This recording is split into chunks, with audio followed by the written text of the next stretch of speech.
não é um mau sujeito. Eu posso dizer que o Pedro não é um bem sujeito? Não, né? É estranho, né? Mas eu posso dizer que o Pedro não é um bom sujeito. E se eu posso botar bom aqui, então será mal com U. Olha a próxima. Não há mal que sempre dure. Eu posso dizer que não há bom que sempre dure? Caramba, meio estranho, né? Mas eu posso dizer que não há bem que sempre dure. Então, o mal aqui será com L, ok? Vamos para a próxima. Senão junto e senão separado, galera. Acompanha aqui comigo, ó. Esse senão junto, ele sinaliza uma oposição. E esse senão separado, ele sinaliza uma condição. Agora, como é que eu vou definir isso? Esse senão separado, esse senão junto, dá para trocar pela expressão caso contrário, que é uma expressão que marca, que sinaliza a oposição. E aquele senão separado ali pode ser trocado por caso não, que é uma expressão que vai sinalizar a condição. Então aqui, ó, se não estudar, ficará de castigo. Caso contrário, estudar, ficará de castigo. Caso contrário, estude, ficará de castigo. Ou então, caso não estude, ficará de castigo. Opa! Então aqui eu estou criando uma condição. Se não estudar, aí ficará de castigo. Ou seja, se estudar, está tranquilo. Então, criei uma condição. Então, será o se não separado. Caso não estude, ficará de castigo. Agora aqui, ó, estude, se não ficará de castigo.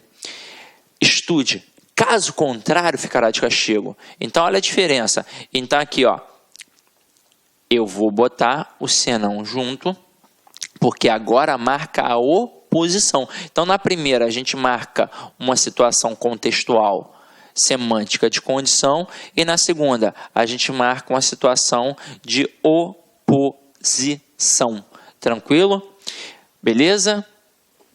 Agora, macetinho, tira ou não, e veja se faz algum sentido ainda a estrutura. Se estudar, ficará de castigo. Ah, mas aí se, no caso, era se não estudar. Mas ainda dá para ter a construção, não dá? Olha a próxima. Estude. Se ficará de castigo? Fez algum sentido? Não, né? Por quê? Porque senão, não é uma outra palavra. Aqui eu tenho duas palavras. Eu tenho o se e eu tenho o não. Então dá para construir uma estrutura apenas com o se, porque é um termo diferente do não. Agora aqui, quando o se não é junto, não dá para almejar uma construção que faça algum tipo de sentido, por mais que a gente altere completamente, mas não faz o menor sentido eu dizer estude se ficará de castigo. É muito estranho, não tem como. Então esse não aqui, ele é junto, porque é a mesma palavra. Então é uma estrutura opositiva, por isso é junta, ok? Tranquilo? Então vamos para a próxima. A próxima, ela cai demasiadamente em provas. Ela é muito parecida com o uso do porquê. O porquê ele cai muito. O camarada quer saber como é que funciona aquele porquê. Às vezes ele pergunta se dá para substituir. Por exemplo, quando uma prova simplesmente cobra uma questão perguntando qual dentre as opções que tem ali o uso do porquê está certo ou errada, a gente tem de analisar todas as frases. Mas pode acontecer do camarada perguntar se dá para trocar um porquê junto por um porquê separado. Isso é impossível. Vocês viram que todos eles têm concepções diferentes. Então é impossível trocar um pelo outro. Se fosse possível, não teria por que a gente ter essa diferenciação toda. E a mesma coisa acontece com a estrutura do acerca e do cerca de.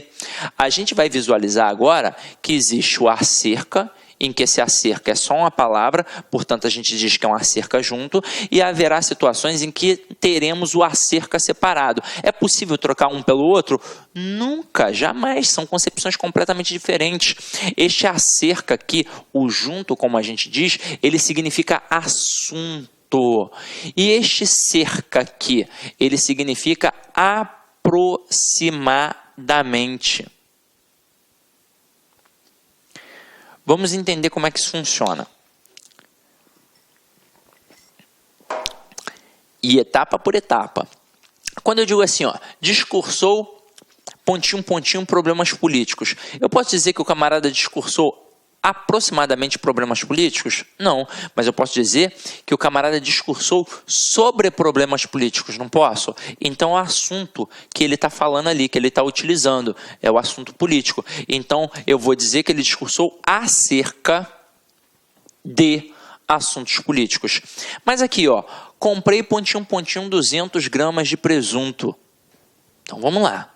Eu posso dizer que o camarada que eu comprei sobre 200 gramas de presunto? Não faz o menor sentido, né? Não é o assunto.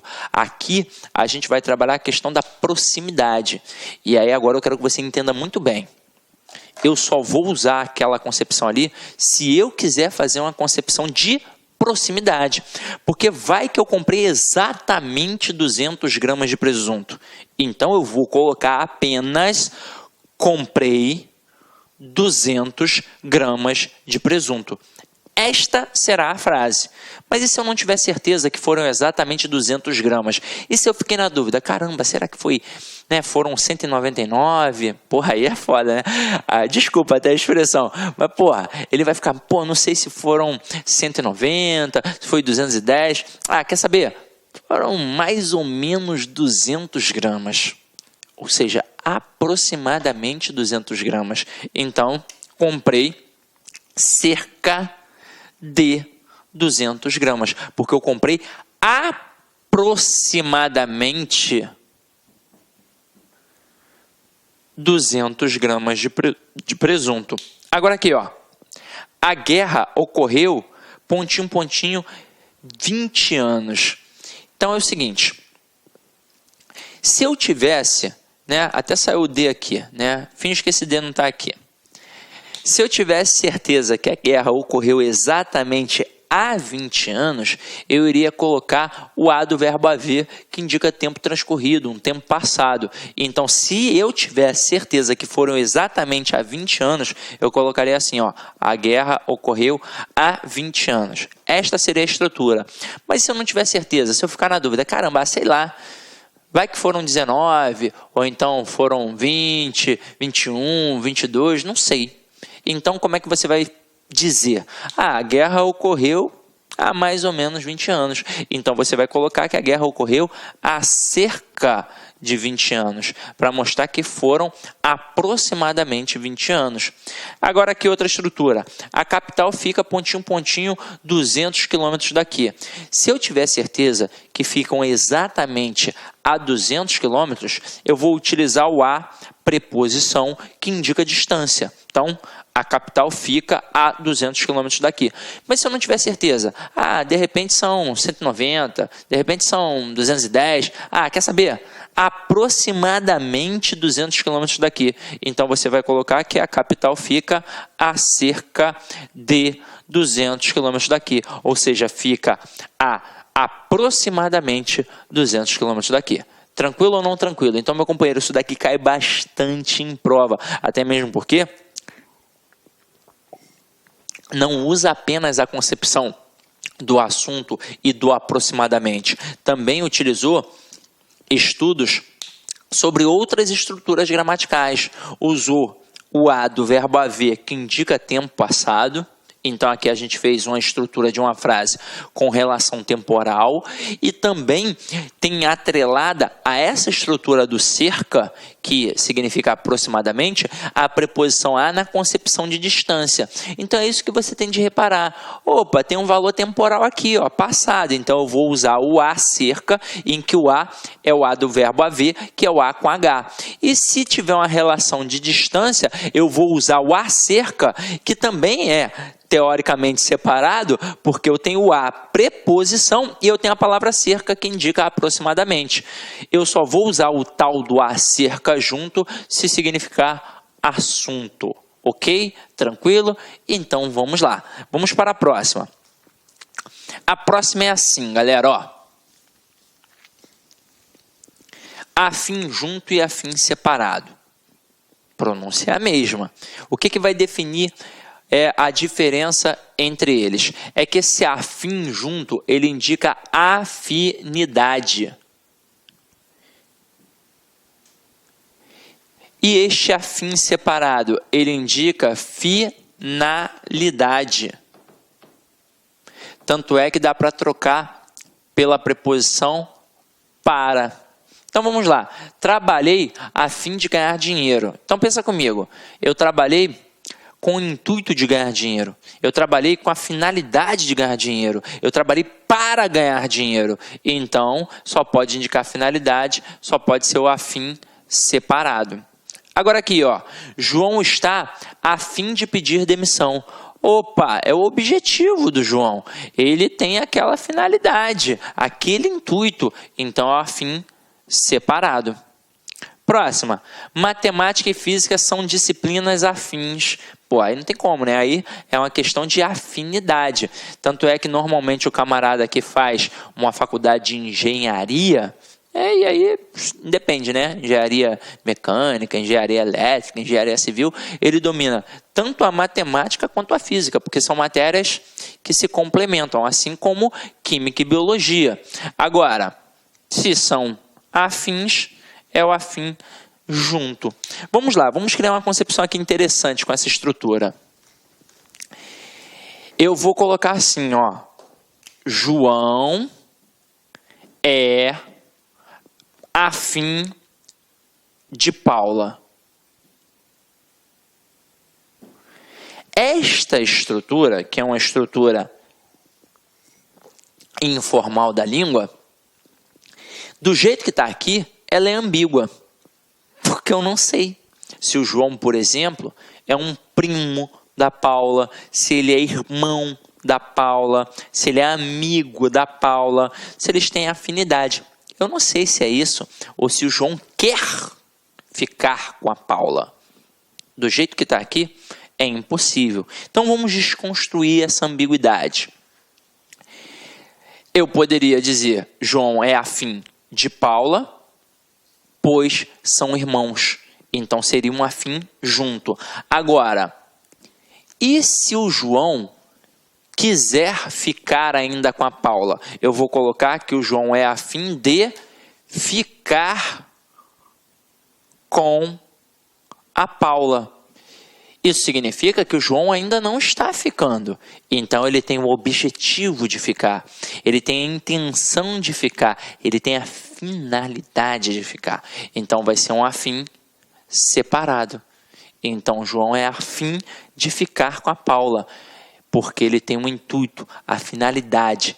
Então, se o avaliador um dia brincar ali com textos com variação linguística, utilizar a concepção do adequado e do inadequado, a linguagem do dia a dia, colocar um texto que fale sobre namoro, ele pode facilmente criar uma concepção dessa na prova. Depende só dele, ok? Então você sabe que aqui é a finalidade, é o intuito que o João tem. Vamos para a próxima.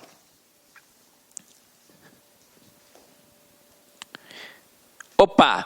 Demais junto e demais separado. Galera, aqui é super tranquilo.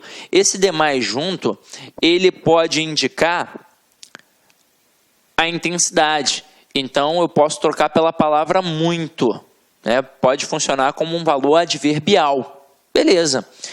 Ou até como uma estrutura de pronome.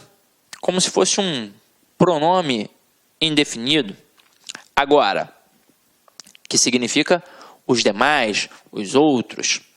E esse demais separado, ele é uma locução prepositiva, que significa a mais.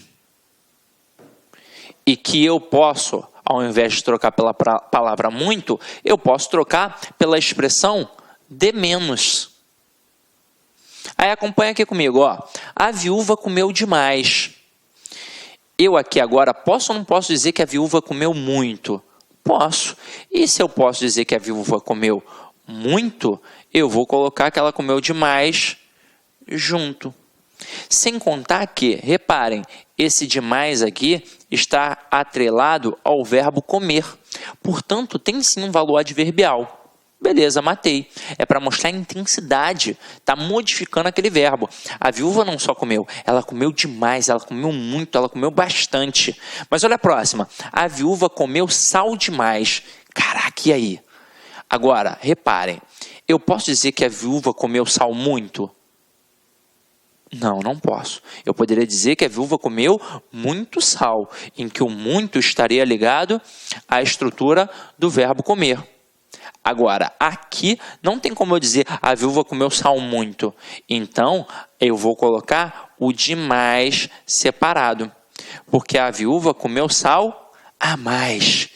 Ou seja, eu poderia trocar e dizer que a viúva comeu sal de menos. E reparem que essa estrutura agora, ó, ela está ligada à palavra sal, que é um substantivo. Então, portanto, não vai ser a estrutura adverbial. Olha a próxima aqui. Chamaram os demais colegas. Aí lembra que eu falei aqui no iniciozinho? Que pode ser substituído pela palavra muito para mostrar o intensificador, mas pode funcionar como se fosse um pronome, como se fosse outros. Eu poderia ou não poderia dizer chamaram os outros colegas. Então chamaram os demais colegas também será junto, ok? Vamos para a próxima aqui, ó. Próxima é tranquilona, ó. Mais com i e mais sem o i. Detalhe, não existe essa história de mais com i e mães sem o i. A pronúncia é a mesma. O que eu vou definir? Que esse mais sem o i, ele é um advérbio que indica uma oposição. Então, ele indica uma oposição. E esse mais com o i, ele é... Ah, perdão. Advérbio não, pô, tô maluco. Ele é uma conjunção que indica uma oposição. E esse mais com i, este sim é um advérbio que indica uma intensidade. Agora, Sidney, até aí, ó, tô com dificuldade. O que eu vou fazer? Eu vou fazer um processo de substituição. Já que esse mais é uma conjunção que indica uma oposição, na verdade é uma conjunção adversativa, eu posso trocá-lo por outra conjunção adversativa também. Então, eu posso trocar pela palavra porém. Agora ali, não é um mais, que é um advérbio, que funciona como intensificador, então eu posso trocar por um outro advérbio também. Então, eu poderia trocar pelo advérbio menos. Então vamos lá, ela é a mais bonita da turma. Eu posso dizer que ela é a porém bonita da turma? É impossível, mas eu posso dizer que ela é a menos bonita da turma. Então se dá para eu trocar pelo menos, eu vou colocar o mais com um i. Agora olha a próxima, ela estudou, mas não passou de ano. Não dá para eu dizer ela estudou menos não passou de ano, mas dá para eu dizer ela estudou porém não passou de ano. Então agora é o mais sem o i, porque é a conjunção que indica a oposição, que indica contraste, que indica a adversidade. Até mesmo porque, o que é essa oposição? É a quebra de uma lógica. Se ela estudou, a gente espera que ela passe. Porém, mas ela não passou. Quebrou a lógica. Por isso teve a oposição. Detalhe, dica que eu vou te dar. É óbvio que pode aparecer o mais com o i depois de uma vírgula, porque pode ser realmente a estrutura intensificadora. Mas, normalmente, praticamente em 99,9% das vezes em que eu tenho uma estrutura em que eu coloco a vírgula e depois eu vou colocar o mais, obviamente, na maioria das vezes, esse mais é a conjunção que indica a oposição e será o mais sem o i. Então, fica ligado, né? Apareceu a vírgulazinha, opa, está indicando a oposição? Posso trocar pelo porém? Então, o mais sem o i. Continuando aqui a pegada, ó, A com H e A sem H. Eles fazem uma alusão a tempo. Beleza. Aí você já está ligado que este A com H é o A do verbo haver, que indica tempo transcorrido. Então, ele joga para o passado. E esse A aqui será uma preposição que irá jogar para o futuro. Então, coloca assim, ó. Ele parou de estudar há algum tempo. Pensa na estrutura do contexto ali indicado pelo verbo. Se ele parou de estudar há algum tempo, ele já parou. Então, é passado. E se é passado, é o A com H. Agora aqui, daqui a alguns dias eu me formo. Eu ainda não me formei, eu ainda vou me formar, então é futuro. Então é o A sem o H, é o A preposição. Olha a próxima. Há muito tempo não o vejo. Opa, já tem um tempão que eu não vejo o cara. Então é passado. Então é o A com H. E daqui a 2 semanas ela chegará. Ela ainda não chegou, ela ainda vai chegar. Então é o A preposição. Só que é o seguinte, essa estrutura bobinha aqui do A com H e do A sem o H pode te derrubar numa prova fácil. Ela pode te derrubar naquelas famosas questões de reescrituras de frases e pode inclusive te derrubar caso você venha fazer a redação. Porque é o seguinte, a gente no dia a dia comete o seguinte erro, ó, há 10 anos atrás... Aí eu digo assim, há 10 anos atrás eu estava fazendo faculdade. É assim que a gente fala. Só que aí pensa, eu ali tenho um erro de redundância. Porque eu tenho o A que joga para o passado e eu tenho o atrás que também joga para o passado. Então, para que eu vou ter 2 termos com a mesma função numa única sentença? Não tem o porquê. Eu vou ter que tirar um dos 2. Ou eu digo, 10 anos atrás eu estava fazendo faculdade, ou há 10 anos eu estava fazendo faculdade. Os 2 juntos não rola. Tranquilo? Belezinha? É um erro de redundância. Vamos para a próxima aqui, ó. Onde e o aonde, galera? Vamos lá. A gente sabe que estes 2 aqui fazem uma alusão a lugar. Aí normalmente o que a gente aprende na escola e no cursinho? Que o onde é estático, ou seja, parado, e que o aonde indica movimento. Mas se eu falar apenas isso para o meu aluno, pode ser que ele cometa diversos equívocos, porque ele vai pensar em quem para indicar aquele movimento? Obviamente no verbo. E aí ele vai pensar assim, dançar indica movimento, e ele vai falar aonde dancei. E vai errar, vai dançar realmente. Ele vai pensar, correr, indica movimento. E ele vai falar aonde dancei. E vai errar mais uma vez. Porque na verdade não é um movimento, é mais do que um movimento. É um deslocamento. É um caso atribuído à regência. Este A aqui será uma preposição que vai indicar esse deslocamento, e este A preposição não surge do nada, é um verbo que vai exigir aquela preposição, tem de exigir a preposição a. Então observa aqui comigo, a cidade onde moro é linda e a cidade, vamos colocar, onde irei é linda. Pensa comigo, o onde, a priori, cabe nas 2 situações? Cabe, porque eles estarão ligados à palavra cidade, que é um lugar.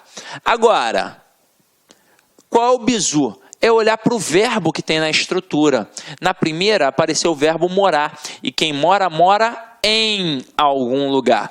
Então a preposição em, ela indica lugar da mesma forma que a palavra onde também indica. Então tá certinho, tá tranquilo. Agora olha a próxima. A cidade onde irei é linda. Opa! Se eu irei a algum lugar. Então o verbo ir, ele exige a preposição a. E a gente aprendeu isso na aula de regência. Quando um verbo pede uma preposição e essa preposição não está, de certa forma, identificada naquela estrutura, ela tende a aparecer. E aí o que eu vou fazer? Eu vou pegar esse a preposição e vou colocar aqui, ó. E aí vai ficar a cidade aonde irei é linda. Ok? Resumo da ópera, é só olhar para o verbo da estrutura. Se o verbo exigir a preposição a, será o aonde. Se não pedir, será o onde. Vamos testar. Responde aí para mim, ó. É onde ou aonde nós estamos. É onde, porque se estamos em algum lugar. Agora, é onde ou aonde foram nossas amigas. É o aonde, porque se foram a algum lugar. Normalmente no dia a dia, eu vejo muitas pessoas utilizando essa expressão errada quando elas querem saber o local em que a pessoa mora. Aí elas dizem assim, aonde você mora? Tá errado, caramba. Ah, mas o Tony Garrido, na música lá do Cidade Negra, ele fala, aonde você mora, aonde você foi morar, agora eu sei. Então se para ele tá certo, para mim também tá certo, não é não, Sidney? Não, ele tem a chamada licença poética lá na música. Afinal de contas, se ele falasse onde você mora, onde você foi morar, ia ou não ia ficar estranho. Então não ia ter a musicalidade que ele almejava. Então ele tem a chamada licença poética para poder botar assim. Agora, você na prova não tem a licença poética. Então você tem de respeitar a regência do verbo. Então é o seguinte, quando você pergunta o local em que a pessoa mora, você pergunta onde você mora, porque quem mora, mora em algum lugar. Você só vai colocar o aonde se você tiver um verbo pedindo a preposição a. Por exemplo, aonde você vai? Então, quem vai, vai a algum lugar. Então, é aonde você vai. Ok? Beleza? Agora, olha a próxima. De encontro e ao encontro. Essas expressões, elas podem ser cobradas tanto na parte gramatical, quanto na questão da interpretação. Por quê? Porque a expressão de encontro, normalmente a gente coloca de encontro a, ela indica discordância, ela indica choque, ela indica agressividade. E quando eu coloco a expressão ao encontro, ela indica concordância, ela indica suavidade. Então, eu vou colocar aqui, ó, suavidade. Aí eu digo que o carro foi pontinho, pontinho, o poste. Então, o carro, ele bateu no poste. Então, se ele bateu no poste, teve choque, teve agressividade. Então, o carro foi de encontro ao poste. Agora aqui, Pedro foi pontinho, pontinho, Paula para beijá-la. Caramba, ele foi para beijá-la. Ele quis ir. Então, teve a suavidade, teve a concordância. Então, Pedro foi ao encontro de Paula. Então, da mesma forma que quando eu uso de encontro, eu coloco de encontro a. Quando eu coloco ao encontro, eu coloco ao encontro de. Isso daqui serve para poder trabalhar até questões de interpretação. Vamos lá. Imagina você que está em casa, que você torce, por exemplo, para o Vasco. Eu torço para o Flamengo. Então, em relação a futebol, a gente não concorda muito, não é verdade? A não ser se você falar que o Edmundo foi um dos maiores jogadores do Vasco, eu vou concordar realmente, porque o cara era sinistro. Agora, quando a gente começa a conversar sobre futebol, então, se você é vascaíno e eu sou flamenguista, a gente não concorda. Então, eu digo que as minhas ideias vão de encontro às suas, porque a gente discorda. Tem o choque. Então, o cara pode utilizar isso numa questão de interpretação. Se está lá, ó, as ideias de Pedro vão de encontro às ideias de Paula. Aí o camarada coloca assim, infere-se que eles não concordam ideologicamente. Porra, certo, ok? Certíssimo. Porque se vai de encontro, não tem a concordância. Agora, se você é flamenguista e eu também sou flamenguista, a gente concorda que o Obina é o melhor que o Eto'o. É, não é? Então, beleza. Então eu digo que as minhas ideias, é óbvio em relação ao futebol, vão ao encontro das suas, ok? Beleza? Então a gente concorda. Tranquilo? E aí a gente vai pegar mais uma musiquinha, que eu vou mencionar aqui agora. Uma musiquinha do... Ai, meu Deus, quase que eu esqueço, do Fábio Júnior. Tem uma musiquinha que ele fala assim, ó, meu pensamento vai de encontro ao seu, agora eu quero só você. Na verdade, aí tem um problema, porque se ele quer aquela pessoa, né, meu pensamento vai de encontro ao seu, agora eu quero só você, não. Ele deveria dizer, meu pensamento vai ao encontro do seu. Mas, mais uma vez, a gente diz que é licença poética, né? Se fosse coitado do Belo, a gente ia falar que ele não sabe mesmo, né? Que ele errou. Aí eu tenho uma amiga que é apaixonada pelo Fábio Júnior e ela diz que o Fábio Júnior tem cara de homem viril, agressivo, e aí por isso que ele colocou de encontro, né? Porque ele gosta de dar... Isso é bobeira, né, gente? Na verdade, não tem nada a ver, né? Deixa o Fábio Júnior e suas lendas urbanas para lá, né? Sei lá se você adora ou detesta o Fábio Júnior, né?